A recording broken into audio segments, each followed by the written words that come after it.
আলিফে জবর লামে জজম আল, এখানে আমি বোঝানোর ক্ষেত্রে আলিফে জবর বলছি, কারণ এখানে আলিফের উপর জবর আছে, আমি হরকত চেনানোর জন্য কি বলছি, জবরটা বলছি, আলিফে জবর বলছি। এখানে আপনি বলতে পারেন হামজায় জবর লামে জজম আল, এভাবে আপনি বলতে পারেন, কারণ আমরা জানি যে আলিফে জবর জের পেশ জজম হইলে ওই আলিফকে হামজা বলে।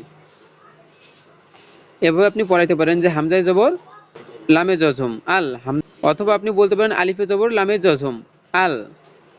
জজমের বিবরণ: জজমালা হরফ তাহার ডান দিকে হরকতের সঙ্গে একত্রে একবার পড়া যায়।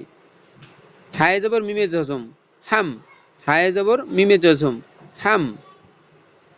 এখন কি জজমের বিবরণ: জজমালা হরফ তাহার ডান দিকে হরকতের সঙ্গে একত্রে একবার পড়া যায়। দালে পেশ দু, হরকতের বিবরণ: হরকত কাকে বলে? এক জবর এক জের এক পেশকে হরকত বলে, হরকতের উচ্চারণ তাড়াতাড়ি করিয়া পড়িতে হয়। লামে জের লামে তাসদিদ লিল, তাসদিদের বিবরণ: তাসদিদ ওয়ালা হরফ দুইবার পড়া যায়, প্রথমবার তাহার ডান দিকে হরকতের সঙ্গে, দ্বিতীয়বার নিজ হরকতের সঙ্গে। লামে খারা জবর মদের হরকত একালিফ লা, লামে খারা জবর মদের হরকত একালিফ লা। আর আমরা জানি যে খারা জবর খারাজের উল্টা পেশ কি? মদের হরকত, মদের হরকত হইলে একালিফটা নিয়া পড়িতে হয়। হায়েজের হি, এখানে হরকতের বিবরণ: এক জবর এক জের এক পেশকে হরকত বলে, হরকতের উচ্চারণ তাড়াতাড়ি করিয়া পড়িতে হয়। রয়ে জবর বায়ে তাসদিদ রব, তাসদিদের বিবরণ: তাসদিদ ওয়ালা হরফ দুইবার পড়া যায়, প্রথমবার তাহার ডান দিকে হরকতের সঙ্গে, দ্বিতীয়বার নিজ হরকতের সঙ্গে। বায়েজের লামে জজম বিল, এখানে জজমের বিবরণ: জজম ওয়ালা হরফ তাহার ডান দিকে হরকতের সঙ্গে একত্রে একবার পড়া যায়। আইনে খারা জবর মদের হরকত একালিফ আ, আইনে খারা জবর মদের হরকত একালিফ আ। খারা জবর খারাজের উল্টা পেশ মদের হরকত, মদের হরকত হইলে একালিফটা নিয়া পড়িতে হয়। লামে জবর লা, হরকতের বিবরণ: লামে জবর লা, হরকতের বিবরণ: এক জবর এক জের এক পেশকে হরকত বলে, হরকতের উচ্চারণ তাড়াতাড়ি করিয়া পড়িতে হয়। মিমেজের ইয়াই জজম মধ্যে তবাই একালিফ মি,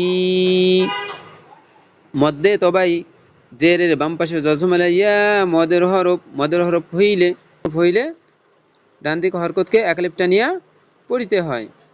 এখানে আরেকটা তাজবিদ আছে, এটা আপনি বলে দিবেন যে এখানে আরেকটা তাজবিদ আছে, সেটা হচ্ছে কি মধ্যে আরজি।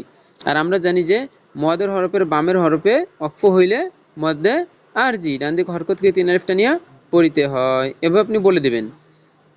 নুনে জবর না, নুনে জবর না, হরকত: এক জবর এক জের এক পেশকে হরকত বলে, হরকতের উচ্চারণ তাড়াতাড়ি করিয়া পড়িতে হয়। এরপর আপনি ভাঙ্গা ভাঙ্গা সুরে বলে দিবেন, যেমন আল হাম দু লিল লা হি রব বিল আ লা মি না। এরপর আপনি কাটা কাটা সুরে বলবেন, অর্থাৎ ছোট ছোট করে অল্প অল্প করে বলবেন। আলহামদুলিল্লাহি, আলহামদুলিল্লাহি রব্বিল আলামিন, রব্বিল আলামিন। এভাবে কয়েকবার পড়াবেন। এরপর আপনি একসাথে পুরো আয়াতটা পড়াবেন, আলহামদুলিল্লাহি রব্বিল আলামিন, আলহামদুলিল্লাহি রব্বিল আলামিন, এভাবে পড়াবেন। তো সম্মানিত দর্শক, আজকে এই পর্যন্ত। পরবর্তী ক্লাস দেখার জন্য অবশ্যই চ্যানেলটি সাবস্ক্রাইব করে পাশে থাকুন। দেখা হচ্ছে ইনশাআল্লাহ পরবর্তী ক্লাসে। আসসালামু আলাইকুম ওয়া রাহমাতুল্লাহি ওয়া বারাকাতুহু।